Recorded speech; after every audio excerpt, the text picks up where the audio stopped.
میرے محترم سامعین، آج میں آپ کی خدمت میں اپنے معاشرے کی ایک تلخ حقیقت رکھنے لگا ہوں۔ ذرا توجہ سے سماعت کیجیے، اس پر غور و فکر کیجیے اور عمل کرنے کی کوشش کیجیے۔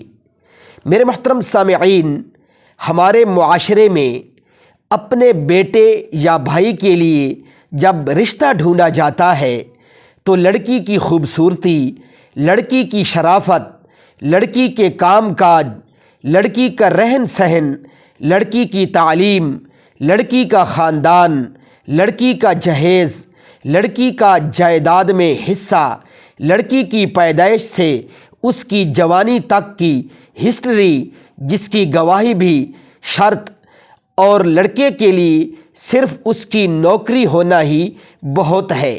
نہ شکل و صورت، نہ اہم کردار، نہ چال چلن اہم، نہ اس کے دوست احباب اہم، نہ اس کا گھر والوں سے رابطہ تعلق اہم، نہ اس کے عشق معاشقے اہم، بس ایک نوکری اس کے 100 عیبوں پر پردہ ڈال دیتی ہے۔ اور سب سے بڑا المیہ یہ ہے کہ کسی کی بیٹی بہن کے گھر جب دیکھنے جاتے ہیں تو پہلے کہلوا بھیجتے ہیں کہ لڑکی دیکھنے آ رہے ہیں۔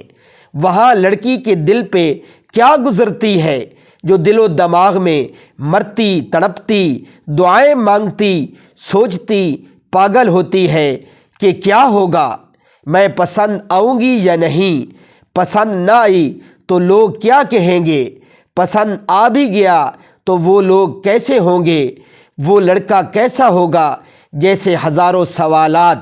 اور اوپر سے جہالت یہ ہے کہ وہ لوگ دوسروں کی بہن بیٹیوں کو بلاتے ہیں، ان کو بھی چلنے کے لیے کہا جاتا ہے۔ جیسے منڈی میں بھیڑ بکریوں کو کچھ قدم پر چلا کر پسند کیا جاتا ہے، اس کے کمرے کو جا کر دیکھتے ہیں، ان کے گھر کھا پی کر اور واپس ایک میسج بھیج دیتے ہیں، معاف کرنا ہمیں لڑکی پسند نہیں آئی۔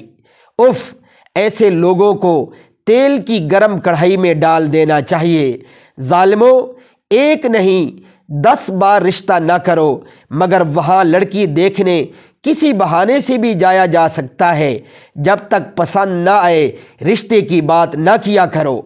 وہ لڑکی ہے، فرشتہ نہیں، پری نہیں، ایک سادہ سی معصوم سی انسان ہے جس کے کچھ جذبات ہیں، کچھ خواب ہیں، اس کی بھی کوئی عزت نفس ہے۔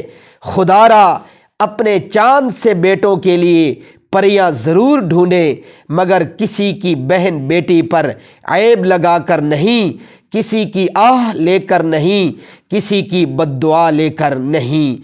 اللہ ہمیں عمل کرنے کی توفیق عطا فرمائے۔